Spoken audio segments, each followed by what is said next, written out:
लखनऊ में अमित शाह के खिलाफ आम आदमी पार्टी के कारकुनान ने विरोध प्रदर्शन किया। अमित शाह के बाबा साहब अंबेडकर को लेकर दिए गए बयान को लेकर माफी और इस्तीफे की मांग की जा रही है। पुलिस ने बड़ी मशक्कत करके प्रदर्शनकारियों को विधानसभा तक जाने से रोका। एक तड़ीपार द्वारा, मैं खुलेआम कहती हूँ, एक तड़ीपार द्वारा किया गया है और उस पे हमें धौंस दिखाई जाती है कि मुकदमा लिख देंगे।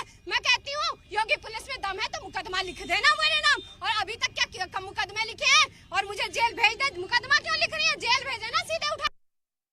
लखनऊ में आप पार्टी के कार्यकर्ता देश के गृह मंत्री अमित शाह द्वारा डॉक्टर भीमराव अम्बेडकर के ऊपर अभद्र बयान को लेकर प्रदर्शन कर रहे हैं और अब पुलिस मौके पे पहुंच गई है। जो जिला अध्यक्ष हैं लखनऊ की इरम, उनको पुलिस हिरासत में लेकर उनको गिरफ्तार करके जो लखनऊ का इको गार्डन है वहां ले जा रही है, क्योंकि पार्टी के कार्यकर्ता लगातार ये बात कर रहे थे कि वो विधानसभा घेरेंगे और अमित शाह जब तक अपने बयान पर माफी नहीं मांगेंगे तब तक उनका प्रदर्शन दिल्ली संसद से लेकर सड़क तक जारी रहेगा।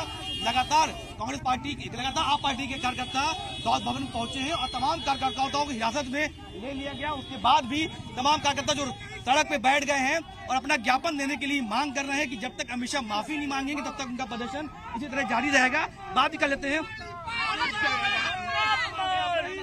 अमित शाह माफी मांगे या इस्तीफा दे। जिस तरह से बाबा साहब का अपमान भरे सदन में किया गया है, इसके लिए हम विरोध किए हैं और हमें चाहे जितनी ताकत लगा ले, हम इनका विरोध करते हैं और करते रहेंगे। हम विधानसभा का घेराव करेंगे। विधानसभा घेराव करने की बात चल रही है, ऐसे में तमाम कार्यकर्ता देख सकते हैं कि सड़क पर लेट गए हैं और जो एडीसीपी है मनीषा सिंह, लगातार जो इरम है उनको हिरासत में लेकर जो लखनऊ का इको गार्डन है वहां ले जाने की बात करी। फिलहाल कार्यकर्ताओं ने प्रदर्शन कर दिया है। इसकी वजह से जाम की स्थिति भी लखनऊ में लग चुकी है, तमाम तरह का जाम भी लखनऊ में लग गया। मगर कार्यकर्ता अपनी मांग पे अड़े हैं कि जब तक अमित शाह माफी नहीं मांगेंगे ऐसे सड़कों प्रदर्शन जारी रहेगा।